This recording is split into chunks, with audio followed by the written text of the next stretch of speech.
Bien-aimés frères et sœurs en Jésus-Christ, bonjour. Ok, ce matin, 3 tests sont proposés. Nous avons approfondi récemment sur le test de l'Évangile.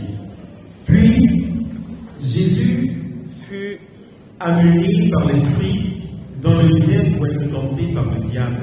Après avoir jeûné 40 jours et 40 nuits, il eut faim. Le tentateur s'approcha et lui dit: si tu es fils de Dieu, ordonne que ces pierres deviennent des pains.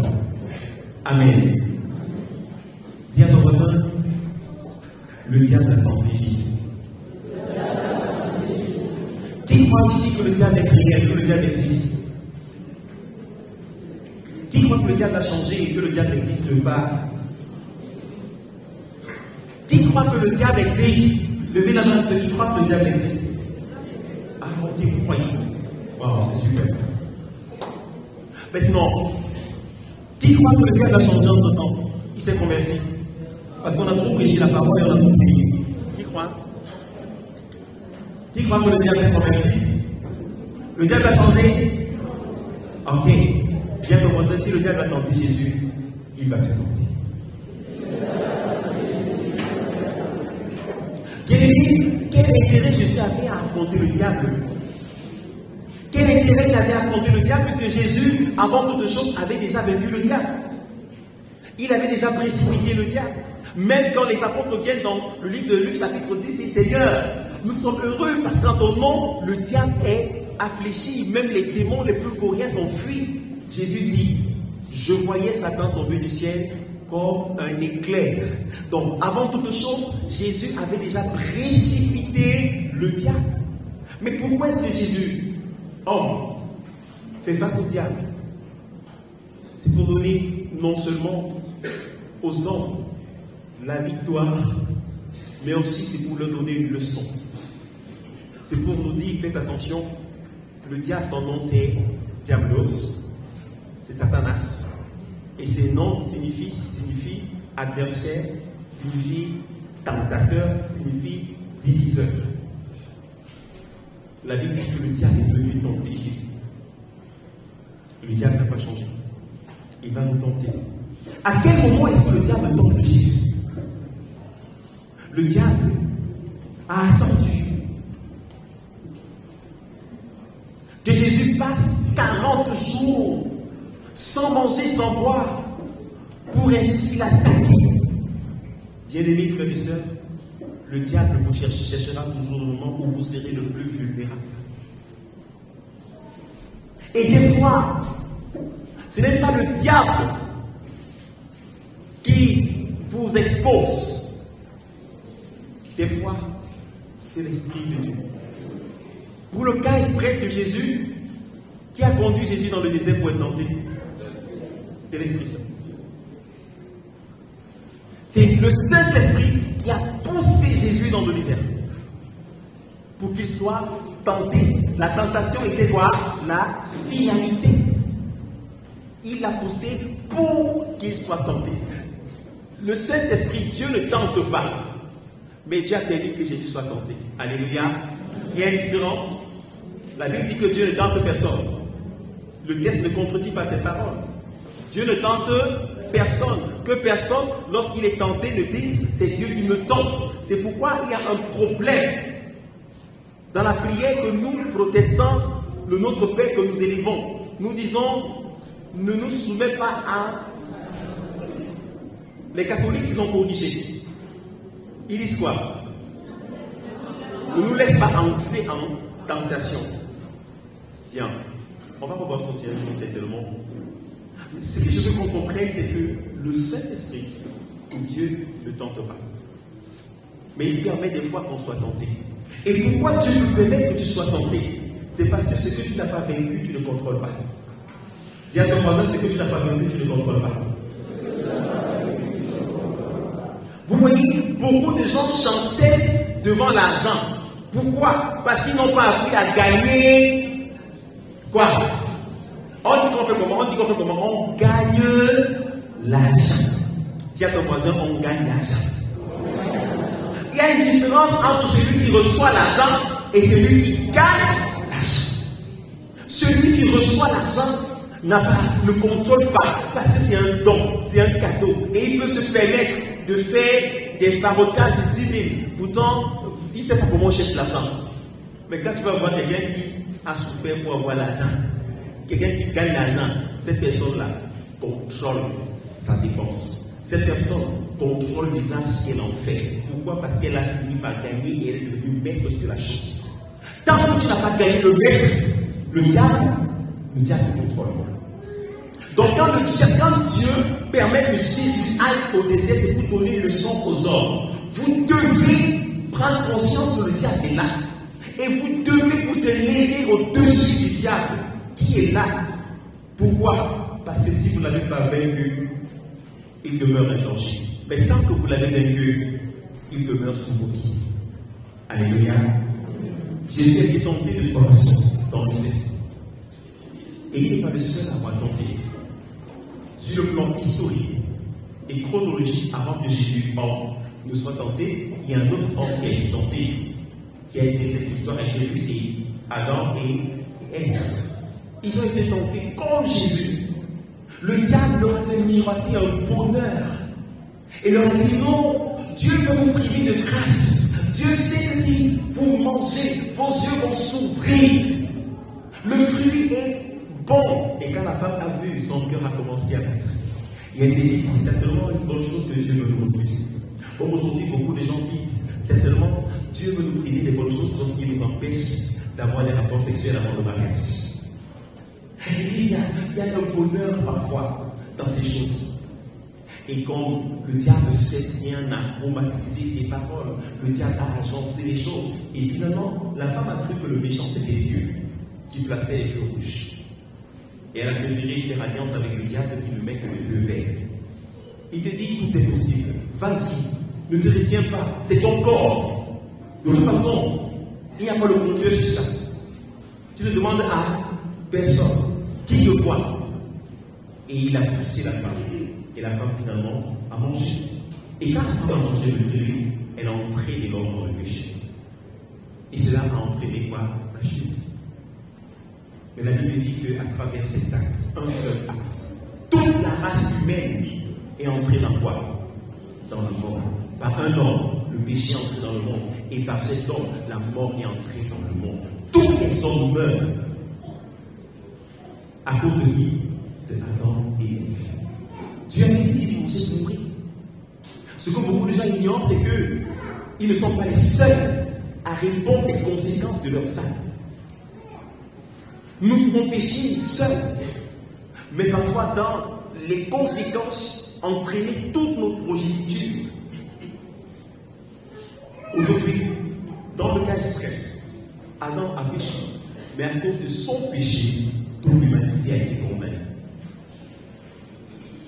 Mais la bonne nouvelle, c'est qu'il y a quelqu'un qui a été soumis, qui a été brisé dans le même moule, ou le moule plus violent, mais qui n'a pas péché. Ceci pour nous donner un modèle de vie. Jésus. Jésus a passé un temps de carême. Je vous invite à prendre des temps de carême au sérieux. Je vous invite à prendre des temps de prière, des temps de jeûne qu'on va prononcer à partir de lundi au sérieux. Parce que tant que vous n'avez pas assujetti la chair, vous ne savez pas jusqu'où la chair peut vous conduire. Amen. Tant que vous n'avez pas assujetti la chair, vous ne savez pas jusqu'où elle peut vous conduire. Il faut avoir faim, refuser avant de comprendre que tu n'es plus gourmand. Ou que tu as vécu la gourmandise. Celui qui est déjà rassasié et qui voit et dit non merci. Est-ce qu'il a vaincu la gourmandise? Non. On ne sait pas si c'est gourmand. Jésus a pris 40 jours. 40 jours sans manger. 40 nuits sans manger. Qui a passé une semaine sans manger? Qui a passé une semaine sans manger? Bon. C'est compliqué l'histoire. On va se demander si Jésus est un extraterrestre. Comment il a fait 40 jours? Mais il a fait. C'est possible. Il a fait. Jésus n'a pas fait de jeûne en regroupé. Il n'a pas coupé son jeûne le soir. Il a fait un 40 non-stop. 40 jours sans manger. 40 jours et nuits sans manger, sans boire. Imaginez. quelle pouvait être la condition physique de Jésus en ce moment. Il devait être certainement amaigri. Et pour prendre son jeûne, Jésus n'est pas allé s'installer dans un salon climatisé quelque part ou bien ventilé. Il est allé dans les endroits les plus rudes de l'Odyssée. Pourquoi? Parce que tant que tu n'as pas traversé le désert de ta vie, tu ne pourras pas triompher. La Bible dit que c'est le seul esprit qui va contrôler. Chacun de nous doit expérimenter la zone de désert. Chacun de nous doit passer par le désert. Mais curieusement, les chrétiens aujourd'hui ne veulent pas le désert. Les chrétiens aujourd'hui ne veulent pas souffrir. J'ai vu quelqu'un qui a dit, pasteur, Jésus a dit qu'on ne jeûne pas quand l'époux est là. Il a déjà jeûné pour nous. Même Jésus avait dit en son temps là, qu'on ne jeûne pas quand l'époux est là. Laissez-moi vous dire que c'est le moment où on doit jeûner. Parce que l'époux n'est pas encore revenu. Nous attendons encore lui. Regardez autour de vous et vous comprendrez que le diable a multiplié ses assauts. Il est plus difficile de croire aujourd'hui qu'hier. Regardez nos écoles, comment nos petits-enfants sont pervertis. Regardez le degré de perfection qu'on a dans l'Église. Regardez le nombre de personnes corrompues qu'on a dans l'Église. On se demande s'il y a encore une personne qui soit sincère dans sa foi. Même des pasteurs qu'on regardait comme des modèles, on découvre leur vrai visage quand ils sont devant la chambre. Le pasteur peut sortir des coups de poing pour contrôler le sac de l'offrande. Les anciens qui sont des leaders spirituels, on découvre parfois leur vrai visage quand ils sont devant une table ou un buffet bien dressé. Tu vois comment un ancien peut te piétiner parce que tu as pris le morceau de viande qui était. Beaucoup de gens faiblissent et l'Église perd son repère. Ce qui semblait être la révérence n'existe plus. Pourquoi? Parce que les leaders que nous sommes refusons de soumettre la chair, refusons de payer le prix pour voir Dieu. Nous voulons tous être dans des endroits confortables, dans la zone de confort, où tout est bien, et nous ne voulons pas souffrir. Pourtant, même la Bible a dit, armez-vous de la pensée de souffrir pour Christ. Mais ici, on a exclu toute souffrance de nos agendas. Dès que la souffrance vient, c'est le diable. Dès que la maladie vient, c'est qui? C'est le diable. Dès qu'on perd son emploi, c'est qui qu'on a abusé? C'est le diable. Nous refusons des fois de souffrir. Pourtant, la souffrance est une école, l'école de la sagesse. L'école de la maturation. Bien-aimés, aveugle sans péril, on triomphe sans gloire. Beaucoup de chrétiens sont comme le peuple d'Israël. Ils vont finir leur course dans le désert. Pourquoi? Parce qu'ils sont immatures. Dieu a libéré le peuple d'Israël. Il aurait pu faire traverser le peuple en 11 jours. Mais Dieu les a envoyés dans le désert pour travailler leur caractère, travailler leur mentalité. C'est dans le désert qu'on grandit. C'est dans le désert qu'on assujettit le diable. C'est quand on sort du désert vainqueur que les anges descendent pour nous servir. Mais beaucoup de gens ne veulent pas le désert. Dieu, je l'ai expérimenté. Et je peux vous dire que des moments parfois qui nous rapprochent le plus de Dieu ne sont pas les moments où tout va bien. Ce sont les moments où tout va mal. C'est quand tu perds un proche que tu apprends à prier, à chercher Dieu. C'est quand le diable t'entoure et te frappe. Quand tu sens que tu es en insécurité, que tu t'élèves pour chercher le secours. Mais si tout va bien, tu dormiras. Alors ne cherchez pas seulement les endroits confortables. Des fois, quittez le lit et dormez au sol pour contrôler le sommeil. Des fois, refusez de manger et buvez seulement de l'eau pour contrôler votre appétit.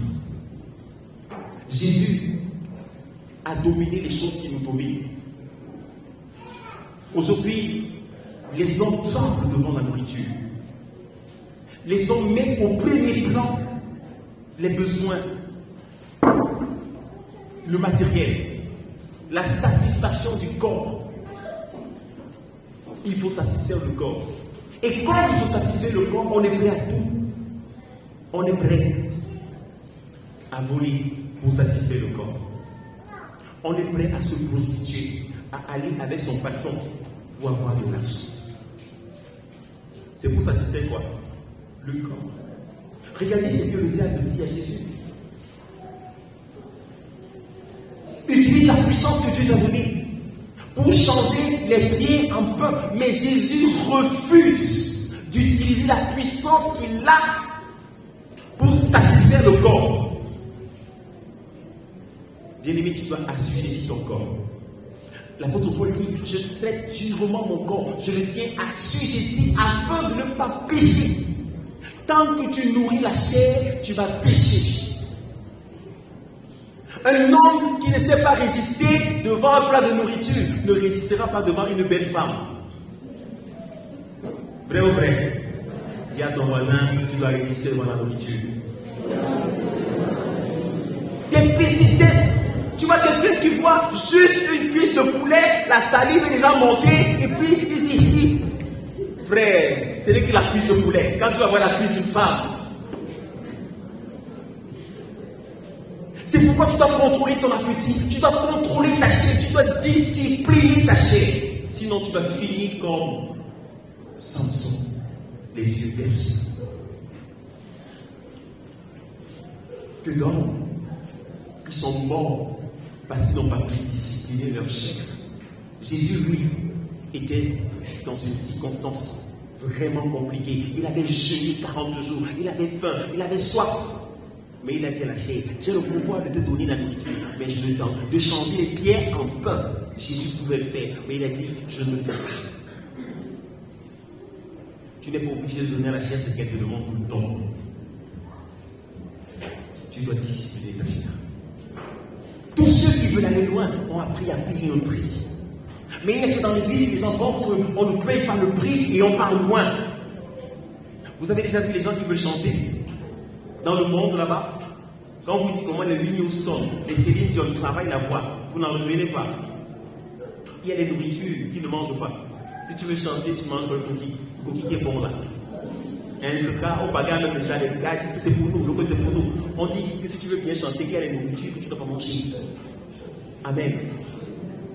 Il y a les exercices que tu dois devoir faire. Tu dois te lever très tôt le matin et commencer à crier, vocalise. Tu vas perturber les gens. Tu vas toi-même prendre le temps de...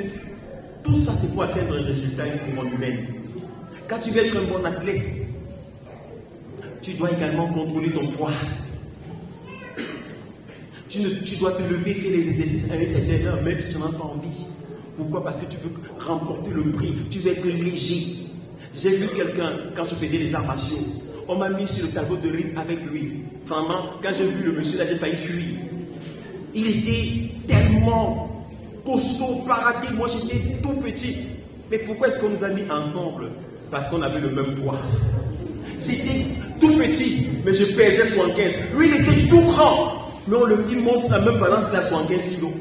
Et quand le gars m'a tourné j'ai senti que je n'ai pas affaire à un petit. Mais à quelqu'un qui sait s'entraîner, sait discipliner pour remporter les victoires.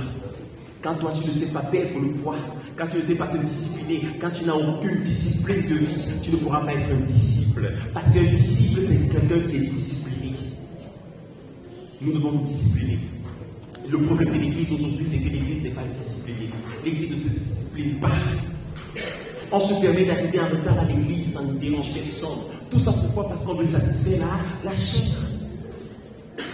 On se permet de s'habiller n'importe comment. Pourquoi? Parce qu'on veut satisfaire la chair. Il faut que mon corps soit content. Je vais mettre mon corps comme ça. On ne se préoccupe plus de l'esprit. On ne cherche pas à savoir ce qui plaît à Dieu. Mais on veut satisfaire la chair. Et pour que je sois content dans ma chair, il faut que mon habit soit ouvert d'une certaine façon. On s'en fout de ce que les autres pensent. Pourquoi? Parce qu'on veut satisfaire la chair. Le monde périt à cause de quoi? La chair. Ce n'est même pas le diable, c'est la chair. Et les chrétiens sont devenus charnels. Tellement charnels. Parce qu'ils vivent pour plaire à la chair. Une histoire vraie qui m'a quand même un peu fait réfléchir et me demander pourquoi je travaille.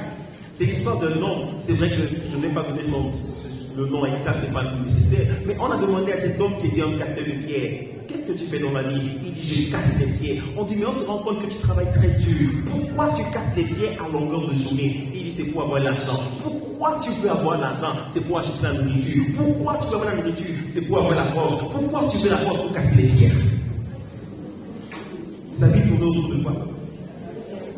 Casser les pierres, satisfaire la chair. Bien aimé, tant que tu n'as pas d'objectif pour lequel tu vis, tu n'iras pas loin. Tous ceux qui sont allés loin avaient un but pour lequel ils étaient prêts à mourir. Regardez les apôtres, regardez ces blancs que vous critiquez. Ils sont partis de chez eux. Ils ne nous connaissaient pas. Ils ont pris le risque de venir en Afrique, laissant leurs femmes, leurs enfants, leurs familles, pour nous annoncer l'évangile. Ils savaient qu'on meurt en Afrique de paludisme, mais ils ont exposé leur vie. Pourquoi ils l'ont fait? Ils avaient appris à sacrifier leur plaisir, à sacrifier leur confort. Ils avaient un but, ils vivaient pour le royaume. Toi, pourquoi tu vis? On m'a conté l'histoire d'un homme qui marchait avec son cercueil, un blanc. Il a quitté sa femme, ses enfants. Et quand il a marché avec son cercueil. On m'a conté l'histoire d'un autre homme qui est venu, qui est parti au Nigeria pour annoncer l'évangile. Et quand il a fini, quand il est arrivé là-bas, il a pris les personnes. Il a dit, je ne suis pas un pasteur, mais au moins je suis un médecin, je suis un docteur, un médecin. Et dans la grâce que Dieu m'a donnée, il m'a appris à fabriquer les chemins de fer. Et il a dit, je vais fabriquer les chemins de fer pour permettre que le train puisse circuler partout pour annoncer l'évangile.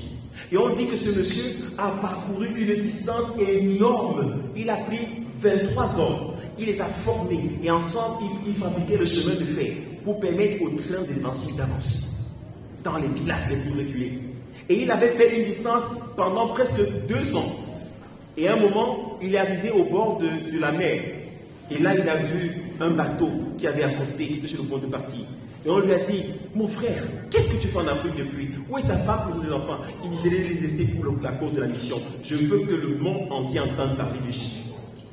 Et après, on lui a dit, nous te donnons l'occasion de rentrer parce que vraiment, on ne sait pas ce qu'est devenu ta femme et tes enfants. Et le monsieur a voulu rentrer, mais il s'est retourné, il a dit, si je parle, c'est les 3 hommes que j'ai amenés ici. Comment est-ce qu'ils vont rentrer chez eux? Ils ne savent pas lire les GPS, ils ne savent pas lire les cartes. Il n'y a que moi qui les a amenés, qui peut les ramener. Et il a dit, je ne rentre pas avec vous. Il a encore pris presque 1 an pour rentrer. Et il a fait une lettre à sa femme et à ses enfants pour leur dire, je vous aime, mais pour la cause de Christ, je dois sacrifier un certain nombre de choses qui me plaisent. Qu'est-ce que tu as sacrifié pour Christ? Qu'est-ce que tu es prêt à sacrifier pour Christ? Pour être docteur, les gens sacrifient 1 million par an pour payer la pension. On ne se plaint pas. On prend 7 années d'études sur les bancs. On ne se plaint pas parce qu'on veut être médecin. Toi, tu es prêt à sacrifier quoi pour accomplir ta destinée? En termes d'argent, combien es-tu prêt à sacrifier? En termes de temps, qu'est-ce que tu es prêt à sacrifier? Tant que tu n'as pas discipliné ta chair, tu vas mourir dans le désert. Le peuple n'avait pas discipliné la chair. Ils vivaient pour plaire à la chair. Ils vivaient pour accomplir leurs rêves. Alors, ils ont murmuré, ils sont morts dans le désert. Dieu a prévu le désert. C'est une école pour la qualification des vrais serviteurs. Pendant ces 40 jours, je vais t'inviter à éprouver ta chair. Toi qui es dit chrétien, pendant ces 40 jours, éprouve ton corps, éprouve ta bouche. qui bavarde, qui mente, qui injurie, qui critique, à l'honneur de sauver. Mais après dimanche, on vient chanter les cantiques et les louanges spirituelles.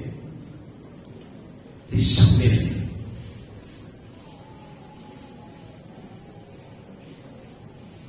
On a 40 jours.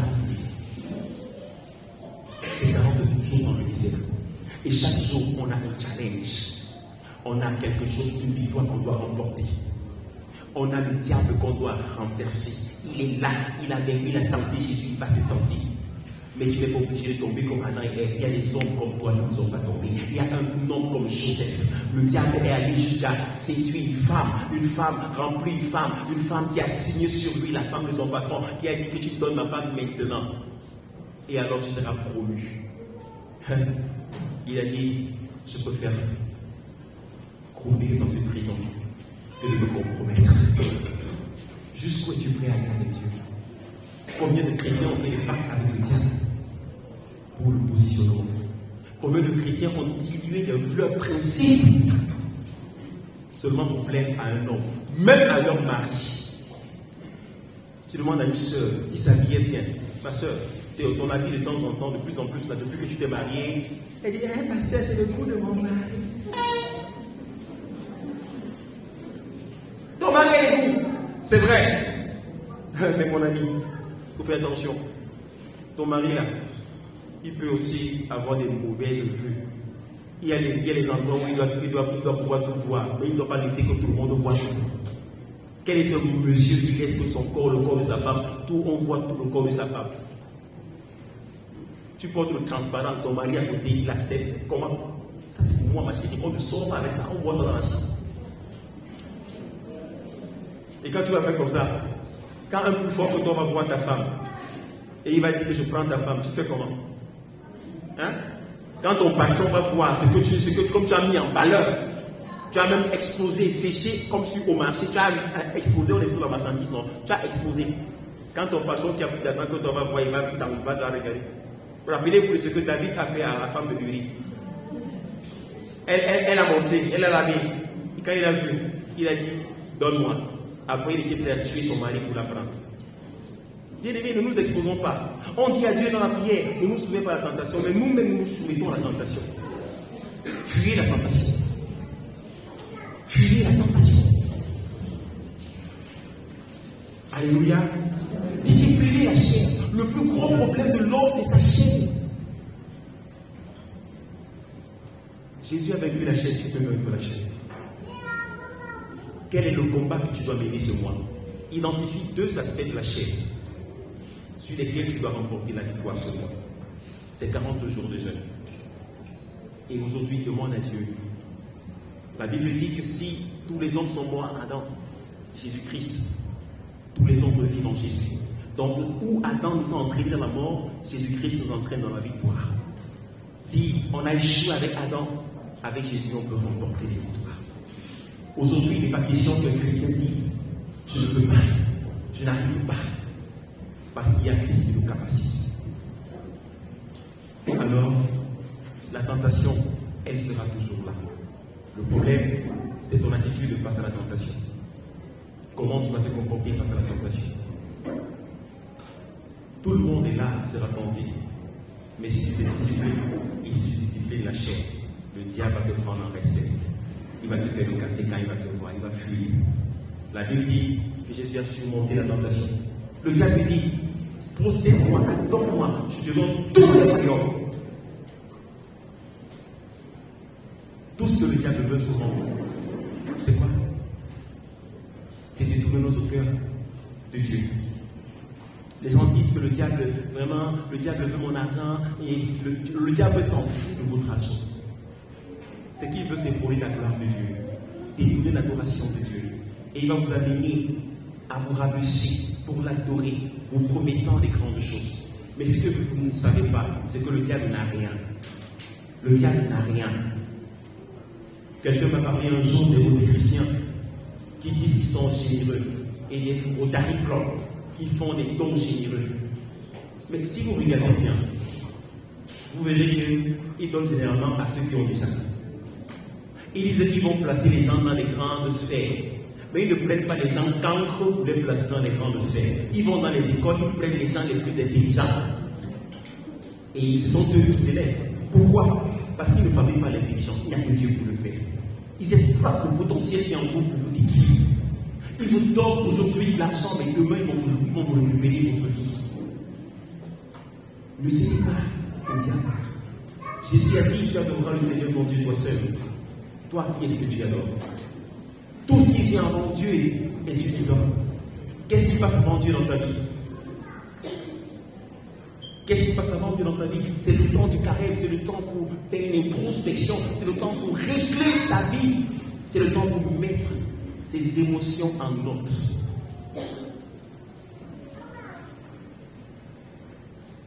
Qu'est-ce qui passe avant Dieu dans ta vie?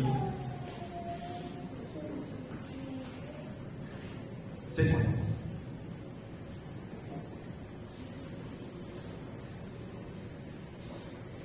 Voici le temps de l'examen.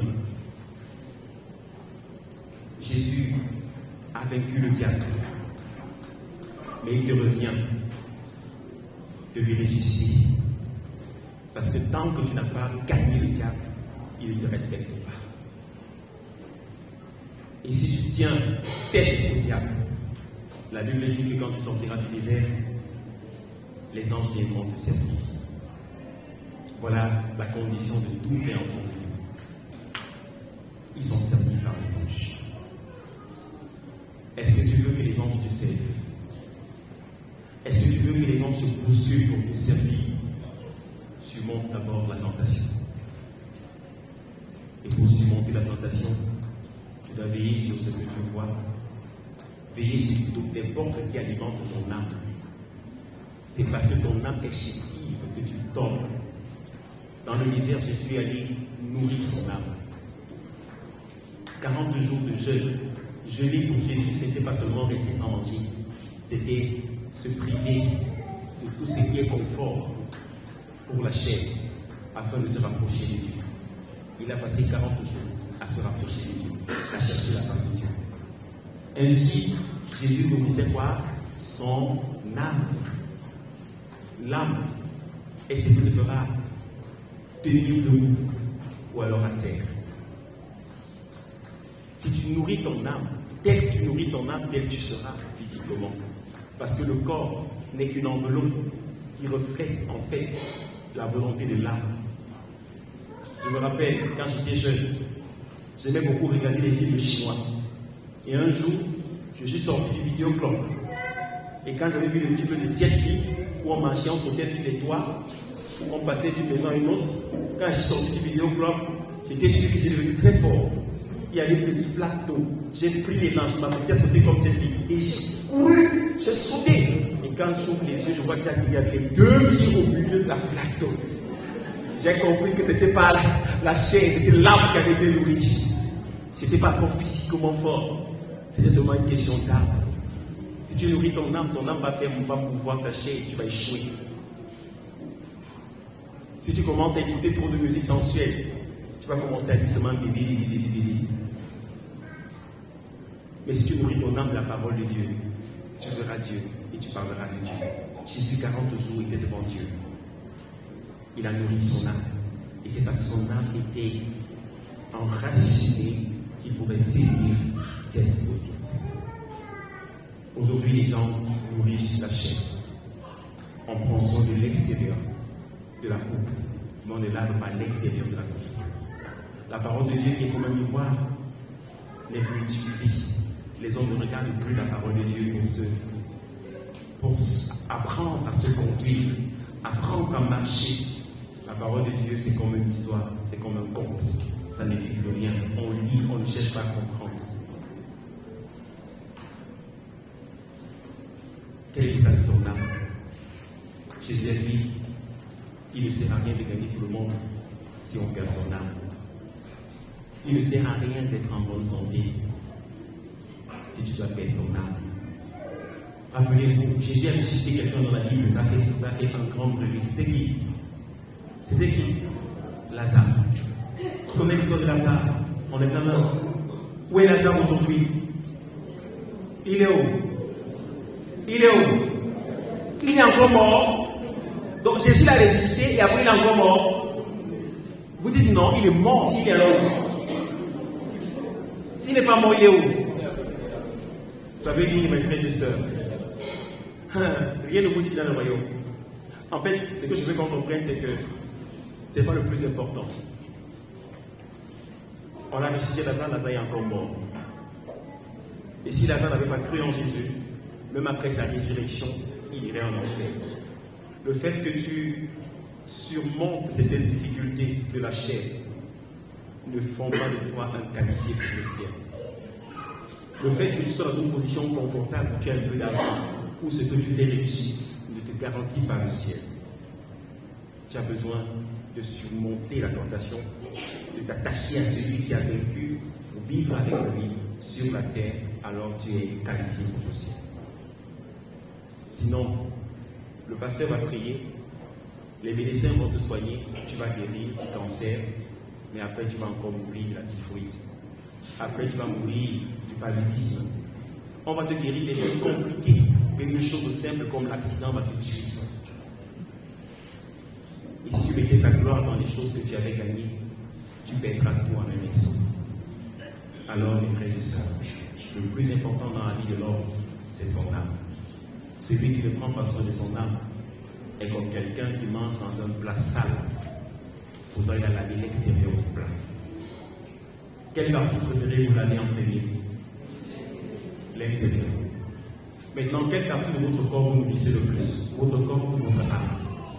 Quand on sait que l'âme se nourrit de la présence de Dieu, de la parole, de la prière, quelle partie vous nourrissez le plus? C'est quelle partie? Qui fait 2 semaines ou 1 mois sans aller chez le coiffeur? Qui fait 3 jours sans se laver? Sans se peindre, sans s'habiller, sans ce, nous accordons tellement de soins à l'extérieur. Cet extérieur va pourrir, mais c'est la partie qui est éternelle qui sera devant le trône de Dieu pour le jugement, c'est ton âme. C'est pourquoi Dieu dit qu'il ne sert à rien de gagner le monde si on perd son âme. Alors Jésus nous a donné un modèle de victoire, de combat utile, le combat de la chair. Et pendant ces 40 jours, combattez votre chair. Amen. Je sais que si on vous avait dit de perdre aussi votre partenaire, votre mari, votre femme qui dit de perdre le poids parce que vous êtes trop gros ou trop grasse, vous allez jeûner. Cette période, je vous invite à expérimenter la puissance du jeûne. Jeûner. Pas pour plaire à un homme, mais pour contrôler la chair.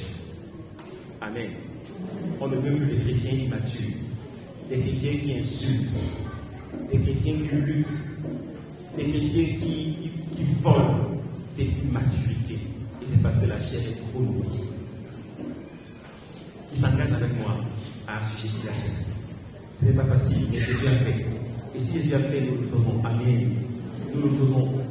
Pendant ces 40 jours, nous aurons 40 challenges. Et chaque jour, on va se donner un défi pour contrôler notre corps, pour assujettir notre chair et pour être présenté devant Christ, l'époux saint et irrépréhensible, mais glorieux et sans tache, sans vide. C'est possible. C'est ça mon rêve. Et tu peux partager ce rêve. 40 jours, comme Jésus, pour dominer la chair.